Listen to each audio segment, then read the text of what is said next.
क्या आप जानते हैं, भारत की धरती पर एक ऐसी रानी भी हुई थीं, जिन्होंने अंग्रेजों से बदला लेने के लिए वर्षों तक तैयारी की और अंत में अंग्रेजों को युद्ध में हरा भी दिया। ये कहानी है तमिलनाडु की अद्भुत वीरांगना रानी वेलु नचियार की। रानी वेलु नचियार बचपन से ही असाधारण प्रतिभा की धनी थीं। उन्हें बचपन से ही तलवार चलाना, घुड़सवारी करना और युद्ध की रणनीतियां बनाना सिखाया गया था। समय के साथ उनका विवाह शिवगंगा राज्य के राजा मुथु वडुगनाथ थेवर से हुआ और वे शिवगंगा की रानी बनी। लेकिन एक दिन अंग्रेजों ने शिवगंगा पर अचानक हमला कर दिया और इस भयानक युद्ध में उनके पति वीर गति को प्राप्त हो गए। उस दिन रानी वेलु नचियार ने अपने आंसू पोंछे और एक प्रतिज्ञा ली, जब तक अंग्रेजों से अपने राज्य का बदला नहीं ले लेंगी तब तक चैन से नहीं बैठेंगी। उन्होंने कई वर्षों तक गुप्त रूप से सेना तैयार की, सहयोगी जुटाए और अंग्रेजों के खिलाफ एक शक्तिशाली सेना खड़ी कर दी। रानी जानती थीं कि अंग्रेजों के भारी गोला बारूद के सामने उनकी सेना सीधे युद्ध में टिक नहीं पाएगी, इसलिए उन्होंने पहले अंग्रेजों के बारूद भंडार को नष्ट करने की योजना बनाई। इस मिशन को पूरा करने की जिम्मेदारी उनकी सबसे भरोसेमंद साथी और वीर योद्धा क्विली ने ली। क्विली ने अपने शरीर पर तेल डालकर खुद को आग लगा ली और अंग्रेजों के बारूद भंडार में कूद गईं, जिससे पूरा भंडार भयंकर विस्फोट के साथ नष्ट हो गया। जैसे ही बारूद का भंडार नष्ट हुआ,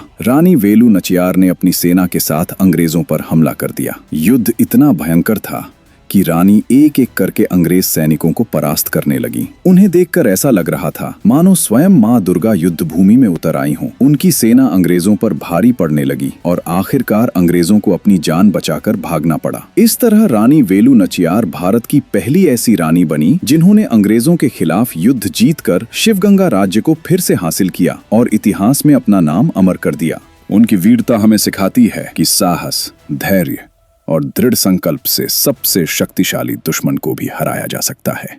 अगर आपको भारत के इतिहास की ऐसी ही वीर और प्रेरणादायक कहानियां पसंद हैं, तो इस वीडियो को लाइक जरूर करें और हमारे चैनल को सब्सक्राइब करना ना भूलें।